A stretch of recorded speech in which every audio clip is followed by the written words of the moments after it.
Assalamualaikum warahmatullahi wabarakatuh. Why? Sahabat sekalian, ketemu lagi dengan saya Mailen Sori.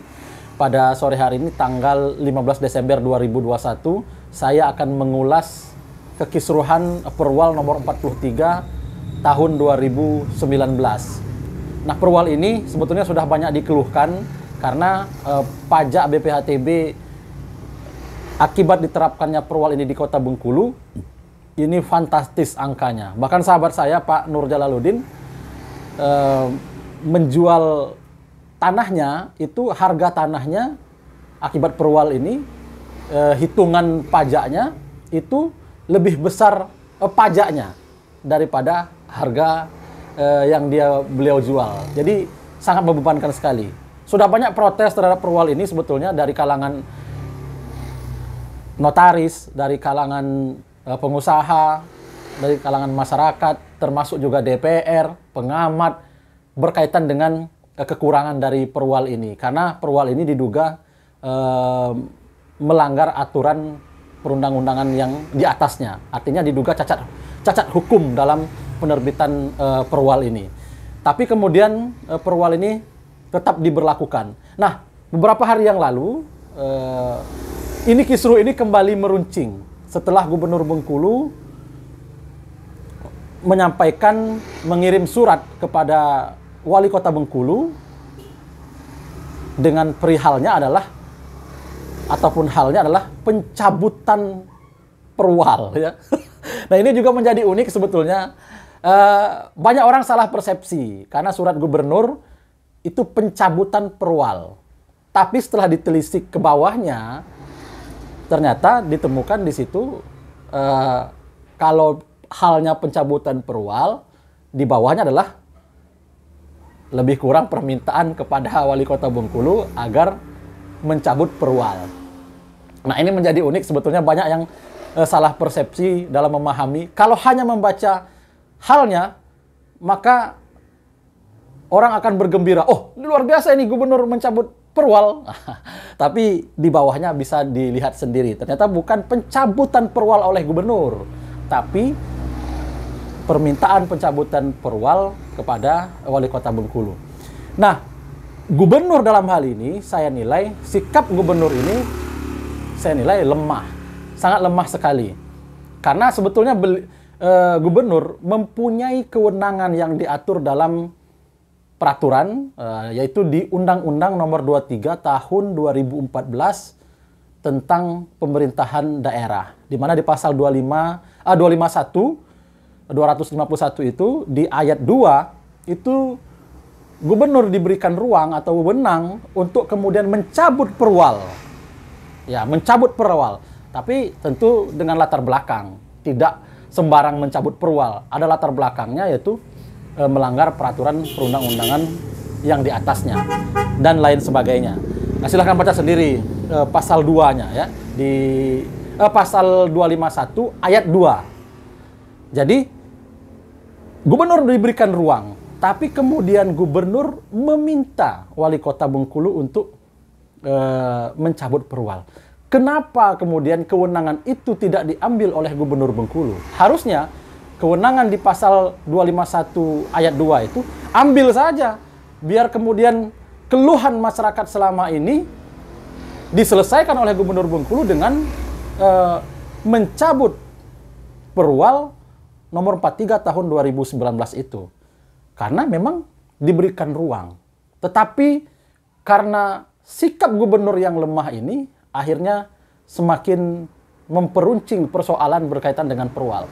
Dan surat menyurat, ya, Gubernur menyurati Wali Kota pun menyurati Gubernur. Dan sampai detik ini pun Perwal itu belum dicabut. Sampai yang saya ketahui, ya, entah kalau pasca saya buat konten ini Perwalnya dicabut, kita nggak tahu kan. Tapi sampai sore hari ini, per tanggal 15 Desember 2021, Perwal itu belum dicabut. Bayangkan kalau kemudian Gubernur menggunakan kewenangannya, karena berdasarkan hasil kajian, termasuk juga BPKP juga sudah turun, agar kemudian dikaji ulang. Artinya Ini BPKP pun sudah turun tangan. Apalagi yang ditunggu oleh Gubernur Bengkulu untuk kemudian mencabut perwal itu. Tapi itu tidak dilakukan, hanya meminta kepada wali kota Bengkulu. Saya berharap sebetulnya pasca dari rekomendasi dari BPKP Provinsi Bengkulu yang berkaitan dengan pengkajian terhadap Perwal 43 tahun 2019 itu, ada sikap tegas, bukan sikap lemah dari Gubernur Bengkulu, mengambil sikap, apalagi di Provinsi Bengkulu itu ada Biro Hukum yang melakukan proses pengkajian. Kemana? Sudah banyak bersebaran sekali. Bang Denny Yohanes sudah berbicara bagaimana pelanggaran peraturan perundang-undangannya dan lain sebagainya. Nah, ini diduga kuat melanggar peraturan perundang-undangan. Dan banyak pihak sudah mendesak Pak Wali Kota Bengkulu, termasuk saya melalui channel YouTube saya juga menyuarakan, termasuk Pak Nur Jalaluddin. Tapi faktanya Pak Helmi Hasan tidak mencabut perwal itu. Dan sekarang semakin kisruh itu semakin meruncing. Nah, di titik lemah inilah Gubernur Bengkulu harus memperbaiki diri, mengambil sikap tegas. Saya pikir yang harus dilakukan Gubernur adalah gunakan kewenangan di Undang-Undang Nomor 23 Tahun 2014 itu di pasal 251 ayat 2, Gubernur Bengkulu sebagai perwakilan dari wakil dari pemerintah pusat bisa diberi ruang penuh untuk mencabut perwal yang saya yakin Gubernur tentu sudah tahu bagaimana dugaan kuat pelanggaran dari perwal ini. Eksekusi saja, terbitkan saja SK pencabutan perwal. Selesai. Walaupun memang ada ruang juga bagi Wali Kota Bengkulu untuk mengajukan keberatan. Tapi masyarakat pasti mengapresiasi. Nah, ini tidak dilakukan oleh Gubernur Bengkulu. Artinya di sini saya katakan bahwa Gubernur Bengkulu berkaitan dengan surat itu lemah.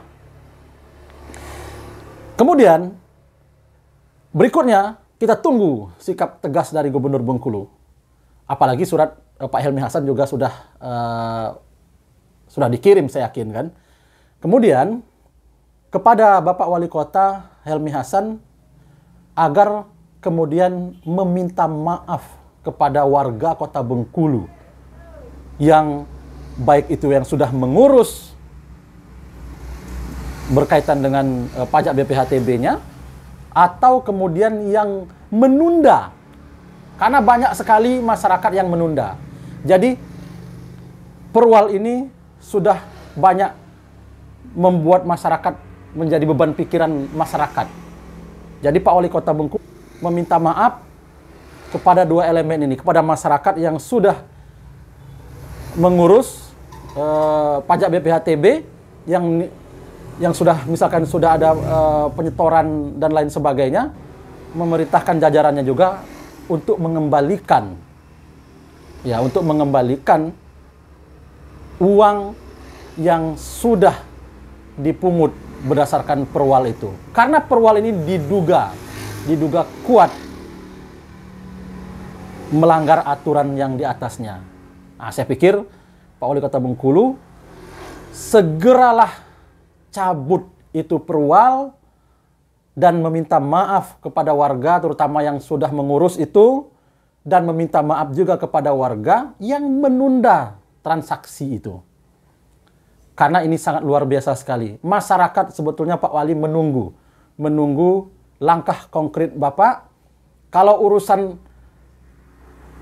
perda dan lain sebagainya itu nantilah berproses, silahkan berproses ya. Silahkan berproses, apakah diakomodir dengan perda apa sebagai itu silahkan nantinya. Yang penting saya sebagai masyarakat, karena banyak juga laporan kepada saya, menyampaikan keluhan juga kepada saya, berharap betul kepada Pak Wali Kota Bengkulu sesegera mungkin mencabut perwal itu. Berlakukannya perwal 43 tahun 2019 ini, karena dihargai tanah itu per meter sekian, di lokasi ini sekian, ini sangat yang berefek kepada pengkalian dari pajaknya yang begitu tinggi.